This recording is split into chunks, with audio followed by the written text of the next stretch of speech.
Good evening, everyone. It's our pleasure to have Dr. Ferhan with us. Thank you, Doctor, for being with us in a short notice. Really appreciate that. Thank you so much for inviting me. It's a pleasure to be here. Thank you. So as we discussed before, we'd like to start our conversation with a very general question. Yeah. Your opinion about the culture industry in the MENA region, and especially in Qatar. Yeah, cultural industry in this area is amazing. It's really a lot of happening, especially in Qatar. I mean, imagine if you remember, Doha just became the first, I think, creative city for design. It is called, and it is UNESCO recognized. So this tries, or this investments to the cultural industry is showing its fruits, and now it is also internationally recognized, and UNESCO is a very high organization. Yeah. And this is a very nice thing, actually. And sometimes, I mean, if there wouldn't be the online platforms, I would get lost. So there is so much happening that one cannot keep track. Yeah, sometimes you get informed about some events and some exhibitions and so on when they were already closing, but it is happening a lot, and it is very nice to see that there is a investment in that corner also. Yes. And it is nothing, not everything is around economy and money and so on, but also culture. Yeah. And we also notice, Dr. Ferhan, I don't know if you would agree, also the variety of stream within the culture industry. So we see art, we see book fair, fashion taking place. So a lot of variety in terms of what kind of focus and fields within the culture industry, and we see also young, inspiring entrepreneurs taking part of that. Exactly. I mean, alhamdulillah, with the help and support of Her Excellency Sheikh Al Mahesa, now Doha is becoming a hub for culture, for design, and I mean, you know that we have artist in residence program in Fire Station. Now M7 is opened, and these are incubators for ideas, for design, for cultural activities and so on, and help and support to the young generation to do something in that branch. Sure. I want to now talk about heritage.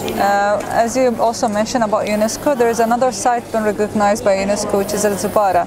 And yesterday we witnessed the launch of the Zubara book by Faisal Naimi. So I want to talk about how heritage can play a role in the also diversity of the culture industry, and how can we, whether private sector or individuals, can take part of that. Well, heritage can play a lot of different roles on this, because it can be the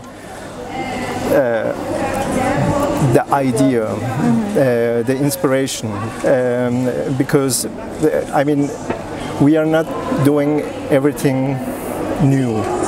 We are following a kind of a long-term tradition, and there is a knowledge base that we can use, and we can just create our ideas using this kind of knowledge, and heritage can support in that field, or it can be inspirational, as I said.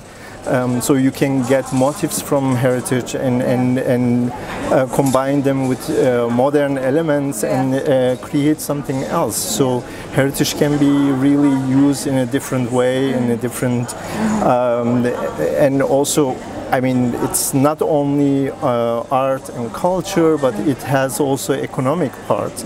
So heritage attracts also tourism and tourists and so on, and this brings also money to the country. I agree. And as you are aware, there are a lot of sites here in Qatar. Not only maybe a full site, can be a place or identity of how the Qatari, for example, clothing or the type of food, etc., all would be part of heritage. Exactly. Heritage has so many aspects on so many facades and so on.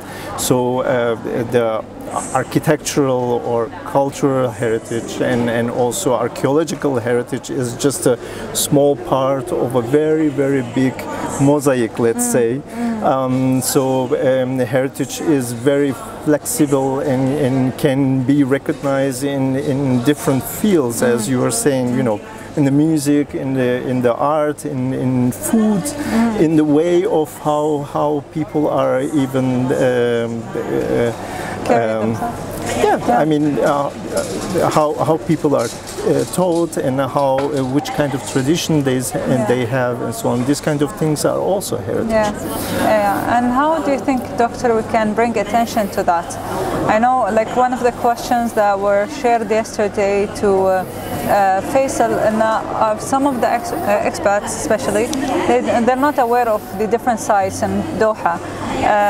How can we, whether Qatari or non-Qatari, can shed light on the heritage parts, as you said, the places or other heritage elements in our community with other?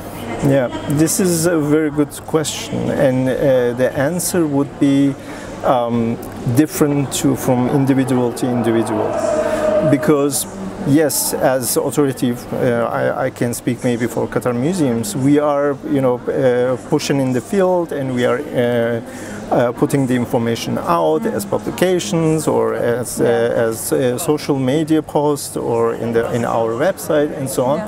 But people have to somehow also find it and read it. If people are thinking, okay, there is nothing in Qatar, this reflects a little bit also the ignorance of the people. So as individual, you have to inform yourself. And to get the information, you have many possibilities. As I said, even over social media and World Wide Web, you have so much information, really a good package of information about the Qatari heritage, that it is actually a shame that still people are saying, we don't know anything about Zubara. Well, Zubara was so many times in the press, in the news, and it's a World Heritage Site. And I know personally also people who never been to Al Zubara, which is a shame. And I'm always trying to, you know, inspire people and say, okay, go there. And this is one thing you can do in your individual level.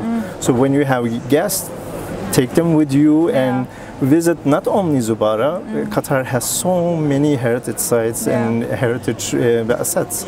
It's not only archaeology, it's not only architectural heritage, but there are also other things. You have your tradition of food, tradition of music and dances and so on. So this is, I think, the one of the tasks for each person to do. So you can just inform yourself first and inform the others. True. There is a social responsibility, I think. Exactly.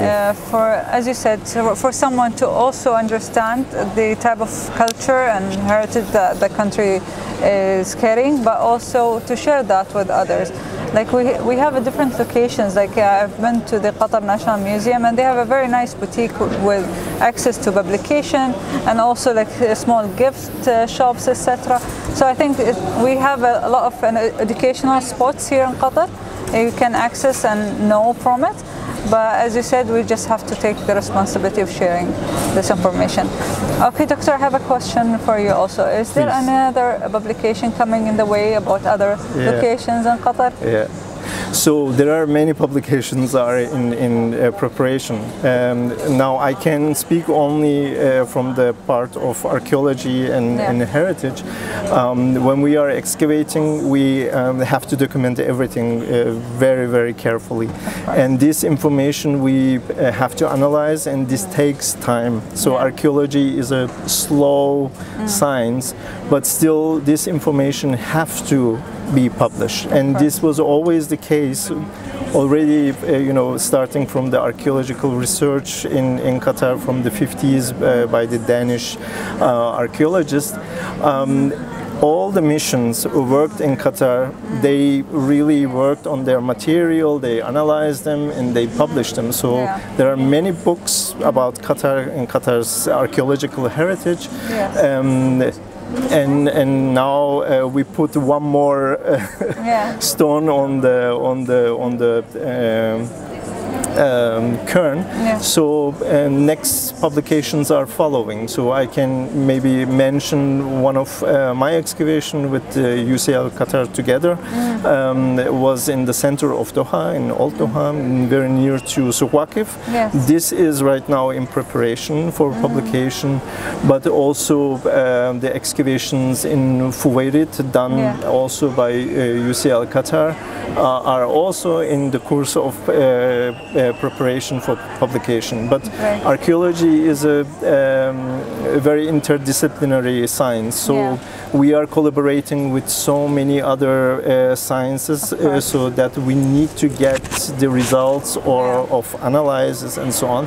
And sometimes this leads to delay on the publication. So, but there will be several publications in the future, inshallah. Inshallah, that's so great.